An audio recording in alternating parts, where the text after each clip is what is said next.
আপনি তো এখন তারকা, কিন্তু তারকা হয়ে ওঠার আগে কোনো তারকার প্রেমে পড়েছিলেন? হ্যাঁ, ওই সময় আমার নুসরাত ইমরোজ তিশার প্রতি একটা সিভিয়ার ক্রাশ ছিল। এটা আমি তিশাকে অলরেডি বলছিলাম। হ্যাঁ, আমি তাকে অসম্ভব পছন্দ করতাম। তার যখনই কোনো বিজ্ঞাপন বা কোনো কন্টেন্ট যাইতো আমি দৌড়ে এসে দেখতাম যে সে কী করছে না করছে।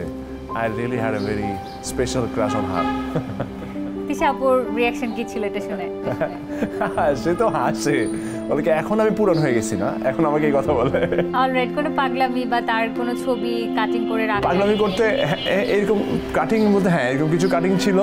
আর প্লাস হচ্ছে যে পাগলামি বলতে যেটা হয়তো যে আমি ধরেন পড়তে বসছি, তার কোনো বিজ্ঞাপন আসছে, আমি দৌড়াই চলে আসতাম, মানে পড়াটা যতই ইম্পর্টেন্ট হোক আমি দৌড়াই চলে আসতাম তার বিজ্ঞাপনটা দেখতে বা তাকে দেখতে। তিশাপুর সঙ্গে যখন প্রথম দেখা হলো তখন আসলে অভিব্যক্তি বা এক্সপ্রেশনটা কি ছিল আপনার? লাকিলি আমার লাইফের ফার্স্ট কাজ যেটা সলো কাজ, যে নাটকটা আমি করেছি সেই নাটকেরই কোয়ার্টিস্ট ছিল হচ্ছে নুসরাত ইমরোজ তিশা।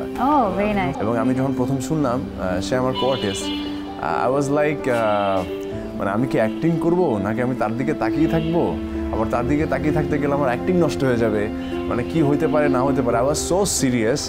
আবার ভেতরে ভেতরে হচ্ছে একটা পারপিটেশনটা বেড়ে যাচ্ছিল, তাকে আমি কখন দেখবো। বাট পুরো শুটিংয়ে আমি তাকে সেটা বুঝতে দিই নাই। বাট আমি তাকে ফাইনালি একটা গ্যাপে বলেছিলাম যে ইট ওয়াজ আ ফ্যাক্ট, এবং সে যে আমার প্রথম গল্পের নায়িকা এটা আমার কাছে অনেক বড় একটা ব্যাপার ছিল। এটা তো তিশা আপুর কথা বলছিলেনই, যদি সিনেমার কোনো নায়িকার কথা বলি, বাংলাদেশের বাইরেরও হতে পারে বাংলাদেশেরও হতে পারে, এরকম কারোর প্রেমে পড়েছিলেন? পড়েছি মানে স্টিল আমার দীপিকা পাড়ুকোনকে খুব ভালো লাগে, অদ্ভুত ভালো লাগে। তো দীপিকা পাড়ুকোনের সঙ্গে কখনো কাজ করার প্রয়াস বা ইচ্ছে বা থাকে না যে হ্যাঁ আমি স্বপ্ন দেখি তার সাথে একটা কাজ করব? হ্যাঁ, যদি কখনো এটা হয়ে যায়, হু নোস, হইতে তো পারে। আমরাও একটা আমার প্রফেশনাল অ্যাক্টিং করা, তার প্রফেশনাল অ্যাক্টিং করা, হু নোস কখন কীভাবে হয়ে যায়। কারণ it's a common world, big world, কাজ করার স্কেপ তো ওভার দ্য ওয়ার্ল্ড তো আছে আমাদের। হু নোস যদি কখনো হয়ে যায়, এটা আরেকটা ড্রিম। কিছু ভাবনার রেশ থেকেই সৃষ্টি নতুন সম্ভাবনার। সিলন ফ্যামিলি ব্লেন্ডের কড়া লিকার আর সতেজ স্বাদের পারফেক্ট ব্লেন্ডে স্বপ্নেরা মেলুক টানা। বই তো যেতেই পারে, দীপিকা পাড়ুকোনের কোনো একটা গান যেখানে আপনি তার সাথে নিজেকে কল্পনা করছিলেন, এরকম কোনো মোমেন্টের কথা জানতে চাই। না, এরকম কিছু হয় না। না থাকে না, গান দেখতে দেখতে মনে হলো যে এই হিরোর জায়গায় তো আমিও থাকতে পারতাম। না, ওরকম কিছু হয় না। বাট আমার কাছে ওর পার্সোনালিটি, ওর অ্যাপিয়ারেন্স সব কিছু আমার বেশ স্মার্ট মনে হয় এবং বেশ ভালো লাগে। এবার একটু বইয়ের প্রসঙ্গে আসতে চাই। নিশ্চয়ই অনেক উপন্যাস পড়া হয়েছে ছোটবেলা থেকে। উপন্যাসের কোনো চরিত্র আছে যে চরিত্রের প্রেমে পড়েছেন?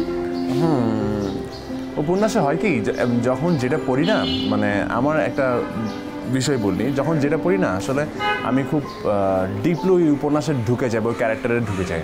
আর যখন যেটা পড়ি তখন মনে হয় যে ওই ক্যারেক্টারটাই বোধহয় সবচেয়ে বেস্ট এবং ওটাই মনে হয় সবচেয়ে ভালো, এবং ওই ক্যারেক্টারটা আমাকে খুবই লাইক ইনফ্লুয়েন্স করে রাখে। আর স্পেশালি আপনি যেভাবে বললেন ওভাবে কখনো চিন্তা করা হয় নাই, বাট ক্যারেক্টারগুলোর নাম বলতে পারবো না। বাট হ্যাঁ, উপন্যাস পড়ার সময় তখন তো মনে হয়েছে যে এই ক্যারেক্টারটা কেমন হতো বা এই ক্যারেক্টারটার সাথে আমার পরিচয় হলে ভালো লাগতো। এরকম তো অনেকগুলো ক্যারেক্টারই আছে। কোন একটা উপন্যাস পড়ার পরে যদি সেই চরিত্রটা ভালো লাগে, আশেপাশে মানুষের মধ্যে সেরকম চরিত্র খুঁজে বেড়ানো, এরকম ব্যাপার হয় কখনো? হ্যাঁ হ্যাঁ হ্যাঁ, এটা তো খুবই হয়। এবং বেসিক্যালি আশেপাশের অনেকগুলো চরিত্রের মধ্যে থেকেই তো উপন্যাসের চরিত্রগুলোকে বাছাই করা, রাইট? আমার কাছে যেটা মনে হয় আর কি, এবং এটাই হওয়ার কথা। সো উপন্যাসের চরিত্রগুলো কোনো না কোনো চরিত্রের সঙ্গে আমাদের আশেপাশে মিলেই যায়। অনেক উপন্যাস পড়েছেন, নিজের কখনো লিখতে ইচ্ছে হয়েছে কিনা যে একটা চরিত্র মাথায় এলো তাকে নিয়ে একটু লিখি? সত্যি বলতে আমি লিখি মাঝে মাঝে, মানে এটা খুবই অল্প অল্প করে। হ্যাঁ, মাঝে মাঝে আমি গানও লিখি, মাঝে মাঝে আমি গল্পও লিখি। হ্যাঁ, এরকম দু একটা গল্প আমার লেখা আছে। একেবারে যে লিখি না তা না, লিখি। যেহেতু আসলে অভিনয়টাই আমার পেশা, অভিনয়টা করি, সো অনেক কিছুই সিনেমা দেখা হয়, পড়াশোনা করা হয়। সো এখান থেকে ইমাজিনারি অনেকগুলো ক্যারেক্টার তৈরি হয় যাদেরকে নিয়ে ভাবা হয়, এর মধ্যে থেকে কিছু কিছু ক্যারেক্টার নিয়ে লেখালেখিও হয়। বাট সেগুলো এখনও নিজের মাঝে আছে, আমি জানি না কখন এগুলো সামনে আনবো। বই আকারে কোনো প্রকাশ করার ইচ্ছা আছে? সেটা আমি জানি না। হয়েও যেতে পারে নিশ্চয়ই। আজকের পরে ভক্তরা আসলে অপেক্ষায় থাকবে সেরকম কোনো বই আছে কিনা। আপনার নিশ্চয়ই অনেক পাগল ভক্ত আছে যারা আসলে অনেক পাগলামি করে, যেখানে সেখানে চলে আসে আপনার জন্য। এরকম কোনো একটা ভক্তের গল্প জানতে চাই। যেমন কয়েকজন আছে যারা হচ্ছে আমার বাসার অ্যাড্রেস জানে, বাসাও চেনে, বিভিন্ন অকেশনে তারা গিফট পাঠায়, ইভেন আই ডোন্ট নো তারা কারা।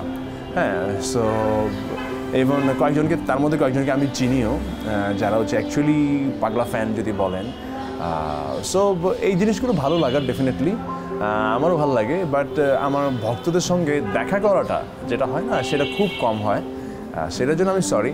বাট যারা আমাকে এতটা ভালোবাসেন তাদেরকে লিটারেলি আমি মন থেকে অনেক ভালোবাসি। বাহ, দারুণ। এবার একটু প্রথম প্রেমের গল্প জানতে চাই।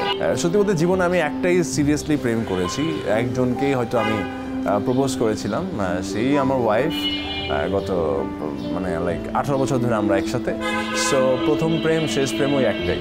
সেই প্রেমটা আসলে কিভাবে হয়েছিল? মানে প্রপোজালটা কি আপনার তরফ থেকে গিয়েছিল নাকি ভাবির তরফ থেকে এসেছে? অ্যাকচুয়ালি তখন তো বোধহয় অনার্স ফার্স্ট ইয়ার ইউনিভার্সিটিতে, মানে প্রথম আর কি, একদম তখন যেটা হয় আর কি, মানে ওকে আমার দেখা, ওর আমাকে দেখা, এরপর অনেক দিন লাইক সিনেমার প্রেমের মতো আর কি, অনেক দিন চোখাচোখি, কে কার সঙ্গে আগে কথা বলবে এই আর কি। সো এরকম করতে করতে করতে করতে একদিন হঠাৎ কথা বলা থেকে বন্ধু থেকে understanding, and then we got engaged. এইভাবে তার মানে দুপক্ষ থেকে সমানভাবে এগিয়েছে। হ্যাঁ।